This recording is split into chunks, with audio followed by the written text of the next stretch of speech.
ఓం అందరికీ నమస్తే.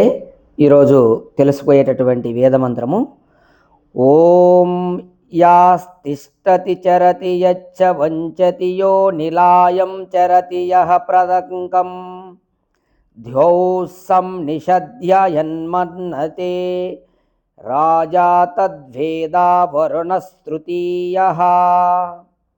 అథర్వ వేద మంత్రము. భావార్థము: ఉన్న చోటనే కూర్చుండి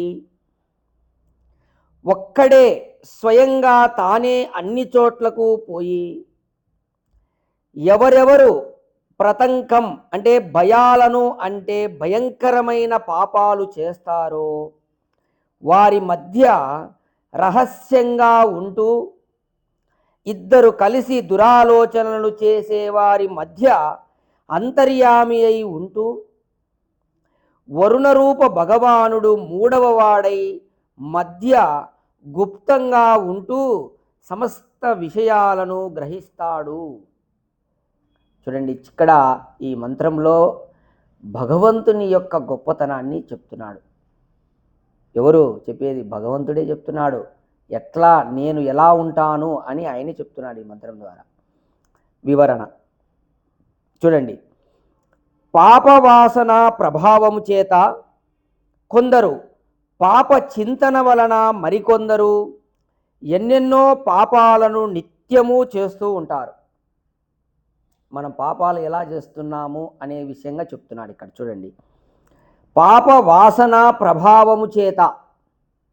వాసన అంటే అనేక జన్మల నుండి వస్తున్నటువంటి సంస్కారానికి వాసన అని పేరు. జీవునిలో అనేక జన్మల నుంచి వస్తుంటాయి. ఆ వాసనల యొక్క ప్రభావం వలన అతను పాపం చేస్తాడు. అలాగే పాప చింతన చేయడం, మనసులో ఆలోచించడం పాపాల గురించి. అలా పాప చింతన వలన కూడా, అంటే మనసులో ముందు నువ్వు పాపం గురించి ఆలోచన చేసిన తర్వాతే పాపం చేసేది కర్మ. మనసులోకి రాకుండా నువ్వు కర్మ చేయలేవు. అందుకనే మనస్సును కూడా మనము పాప చింతన రాకుండా ఎప్పుడు భగవత్ చింతనలో ఉండాలి. అప్పుడు నువ్వు పాపాలకు దూరంగా ఉంటావు. నువ్వు భగవత్ చింతన లేనప్పుడు నీకు పాప చింతనలే వస్తాయి. కాబట్టి ఇక్కడ పాప చింతన వలన మరికొందరు ఎన్నెన్నో పాపాలను నిత్యము చేస్తూ ఉంటారు. అట్టి వారిలో వివిధ తరగతుల వారు ఉంటారు.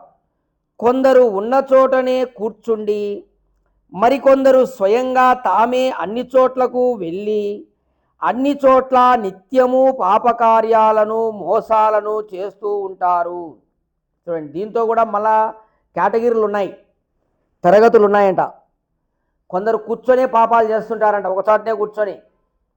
కొందరు అన్ని చోట్లకు తిరిగి వాళ్ళను వీళ్ళను మోసం చేసి వాళ్ళకు మాయమాటలు చెప్పి వీళ్ళకు మాయమాటలు చెప్పి ఇలా అన్ని చోట్లకు తిరిగి పాపాలు చేసేవాళ్ళు కొందరు.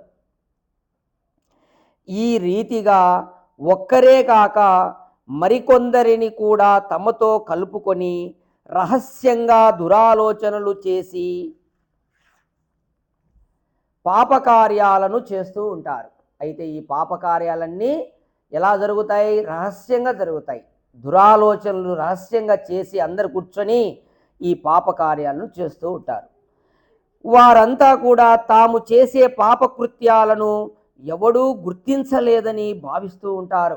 అయితే ఈ పాపాలు చేసే వాళ్ళందరూ అరే మేము చేసేవి ఎవరు చూడడం లేదు కదా అని భావిస్తుంటారు. అట్టి వారిని ఉద్దేశించి వేదము రాజా తద్వేద వరుణ స్తృతీయ అనగా వరుణ రూపుడైన భగవానుడు వారి మధ్య మూడవ వాణిగా చేరి వారి పాపకర్మలను గ్రహిస్తూ ఉంటాడు. చూడండి, అట్లా ఎవరు చూడలేదే అనుకుంటే అందరూ గుంపుగా కూర్చొని దురాలోచనలు చేసి ఆలోచనలు చేసేటటువంటి వారి మధ్య భగవంతుడు మూడవ వ్యక్తిలాగా అవన్నీ గ్రహిస్తూ ఉంటాడు అని హెచ్చరిస్తున్నది వేదం. ఆయన విశ్వదృష్టి నుండి ఎవడు తప్పించుకోగలడు? ఆ యొక్క పరమాత్మ యొక్క దృష్టి నుండి ఏ వ్యక్తి తప్పించుకోగలడు? భూమి మీద కాక చూడండి, ఉతయోధ్యామతి సర్పాత్ పరస్తాన్న సముద్యాచై వరుణస్య ఆజ్ఞ. అంటే ఆకాశ పరిధిని దాటి పాపకార్యాలను చేసినా వారు వరుణ భగవానుని దృష్టి నుండి తప్పించుకోలేరు. అంటే భూమి మీద కాదు, నువ్వు ఆకాశంలో కూడా నువ్వు పాపాలు చేసినా కానీ తప్పించుకోలేవు అని వేదమంత్రం, అధర్వ వేదమంత్రం చెప్తుంది. ఇంకా చెప్తుంది చూడండి, సర్వం తద్రాజా వరుణో వీచష్టే యదంతరా రోదసి యత్ పరస్తాత్ సంఖ్యాత అస్య నిమేషో జనానాం. అంటే ముల్లోకాలలో ఎవరెవరు ఏమేమి చేస్తున్నారో ఆ అన్ని విషయాలను వరుణదేవుడు చూస్తాడు. ఇక్కడ వరుణుడు అంటే భగవంతుడు. ఈ మంత్రంలో ఆ పదం ఉపయోగించి చెప్తున్నాడు అన్నమాట. అంటే భగవంతుడు నువ్వు ముల్లోకాలలో ఏమేమి చేస్తావో అన్ని పాపాలను మొత్తం చూస్తూ ఉంటాడు. నువ్వు చేసేవన్నీ ఆయన ముల్లోకములలో అంటే ద్విలోకము, భూలోకము, అంతరిక్షలోకము. ముల్లోకాలలో కొన్ని జీవులు అంతరిక్షంలో ఉంటాయి, కొన్ని జీవులు ద్విలోకంలో ఉంటాయి, కొన్ని భూలోకంలో ఉంటాయి. అట్లా ఈ ముల్లోకాలలో ఉన్నటువంటి జీవులు చేసేవన్నీ భగవంతుడు చూస్తుంటాడు. జనుల యొక్క రెప్పపాటులను కూడా ఆయన లెక్కిస్తాడు. ఇంకా చెప్తుంది చూడండి వేదం. అంటే మనము రెప్పపాటు కళ్ళు రోజుకి ఎన్నిసార్లు కొట్టుకుంటామో కూడా కౌంట్ ఉంటుందంట భగవంతునికి. ఎన్ని కోట్ల మంది ఉన్నారండి? 800 మంది కోట్ల జనాభా ఉన్నారు. మనుషులే కాదు, ఎన్నో జీవరాశులు ఉన్నాయి. అన్ని జీవులు లెక్క మొత్తం ఉంటుందంట ఆయన దగ్గర. రెప్పపాటు సంఖ్య కూడా ఉంటుందంటున్నాడు ఆయన దగ్గర. కాబట్టి ఈ విశ్వములో అంతర్యామి దృష్టి పదము నుండి తప్పించుకొని గుప్తంగా ఉండే ద్రవ్యము కానీ, వస్తువు కానీ, మనిషి కానీ, మరే ప్రాణి కానీ ఉండదు. భగవంతుడు అంతర్యామి. అంతర్యామి అంటే ఏంది? ఈ విశ్వంలో అన్ని పదార్థాలలో లోపల ఉండువాడు. ప్రతి పదార్థములో లోపల ఉన్నటువంటి వాడినే అంతర్యామి అంటారు. ఈ విశ్వంలో అన్ని పదార్థాల్లో లోపల ఉన్నాడు. జీవుని లోపల కూడా ఉన్నాడు కాబట్టే అంతర్యామి. జీవుడు ఎంత సూక్ష్మ స్వరూపం, ఆ జీవుని లోపల కూడా పరమాత్మ ఉన్నాడంట. చూడండి ఎంత సూక్ష్మాతి సూక్ష్మంగా ఉన్నాడో. కాబట్టి ఇక్కడ అంతర్యామి అయినటువంటి భగవంతుని నుంచి ఎవ్వరు కూడా ఏ ప్రాణి తప్పించుకోవడానికి అవకాశమే లేదు. కాబట్టి అన్నీ ఆయన దృష్టికి ప్రత్యక్షమే. భగవంతునికి ప్రతిది ప్రత్యక్షమే. కావున సృష్టిలో జీవరాశులు మహాభూరి సంఖ్యను 1 ప్రక్కన 35 సున్నాలు మించిన మహాసంఖ్యాతకం కావచ్చు, ఇంకా ఎక్కువే కావచ్చునేమో, ఎవరు గణింపగలరు? ఆ జీవరాశులను అన్నింటినీ బృహన్నేషాది మధిష్టాత అంతికాదివ పశ్యతి. అంటే సర్వజీవ అధిష్టాత అంటే అంతర్యామి అయిన సర్వేశ్వరుడు సమీపము నుండే దర్శించగలడు. అయితే ఇక్కడ సంఖ్య కూడా చెప్తున్నాడు. ఈ సృష్టిలో ఎన్ని జీవరాశులు ఉన్నాయో అన్నిటినీ కూడా దగ్గర నుండే చూస్తున్నాడంట. అతి సమీపంగా దగ్గరలో దాంట్లో నుంచే చూస్తున్నాడంట. కావున ఆయన సర్వేశ్వరుడి సమీపము నుండే దర్శించగలడు. అట్టి సర్వ జీవాంతరాత్ముని దృష్టి నుండి దాగి ఉండుట ఎవరికి సాధ్యం? ఇక ఆ భగవంతుని నుంచి నువ్వు దాక్కోవాలంటే అవుతుందా? నీ చేత కాదు. ఎవరికి సాధ్యం అది?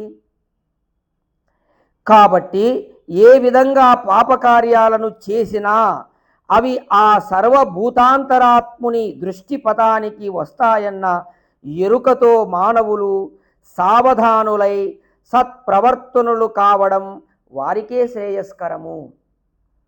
ఇక్కడ ఈ మంత్రము మనకు ఉపదేశం చేసేది ఏమిటంటే, చాలామంది లోకంలో పాపాలు చేసి దుఃఖాలు అనుభవిస్తున్నారు. అయితే మీరు ఎలా పాపాలు చేస్తున్నారు? ఎవరు చూడడం లేదు కదా అనే ఉద్దేశంతో మీరు చేస్తున్నారు. కానీ భగవంతుని దృష్టి నుండి మీరు తప్పించుకోలేరు. ఆయన మొత్తము ఈ సృష్టిలో అంతర్యామి రూపంలో ఉన్నాడు. ఆయనకు తెలియకుండా ఎవ్వరు దాక్కోలేరు. కాబట్టి మీరు జాగ్రత్త పడండి, సావధానులై మీరు సత్ప్రవర్తనతో మెలగండి అని భగవంతుడు హెచ్చరిస్తున్నాడు. నేను చూస్తున్నారా అని మీరు చేసేవన్నీ, మీరు మీ ఆటలు మీది ఇప్పుడు చెల్లుతుందని మీ బుద్ధి పుట్టినట్టు మీరు నడుచుకుంటున్నారు, ఎవరు చూడడం లేదని పాపాలు చేస్తున్నారు, మొత్తం నా దగ్గర లెక్క ఉంది, నువ్వు రోజుకు ఎన్నిసార్లు కన్ను రెప్పలు కొట్టేది కూడా నా దగ్గర లెక్కసారం ఉంది, కాబట్టి మీరు జాగ్రత్తగా ఉండండి అని భగవంతుడు మానవులకు హెచ్చరిక చేస్తున్నాడు. కాబట్టి అందరూ గుర్తుపెట్టుకోండి, ఎవ్వరు చూడలేదనుకోకండి, భగవంతుడు నిత్యము ప్రత్యక్షమై ఉన్నాడు, సర్వజీవులు చేసేవన్నీ కూడా చూస్తున్నాడు. కాబట్టి మీరు జాగ్రత్తగా ఆలోచించండి, తప్పుడు ఆలోచనలు చేయకండి, తప్పుడు ఆలోచనల వల్ల మీరు పాపకార్యాలు చేస్తారు. కాబట్టి దురాలోచనలకు దూరంగా ఉండి మీరు ఆలోచన చేసిన వెంటనే భగవంతుని తెలుస్తుంది. కావున అందరూ కూడా సావధానులై భగవంతుడు ప్రత్యక్షమని భావించి అన్ని చూస్తున్నాడని భావించి మంచి ఆలోచనలను చేస్తూ మంచి ప్రవర్తనతో మంచి కర్మలు చేస్తూ ఉండండి అని హెచ్చరిక చేస్తున్నాడు. ఓం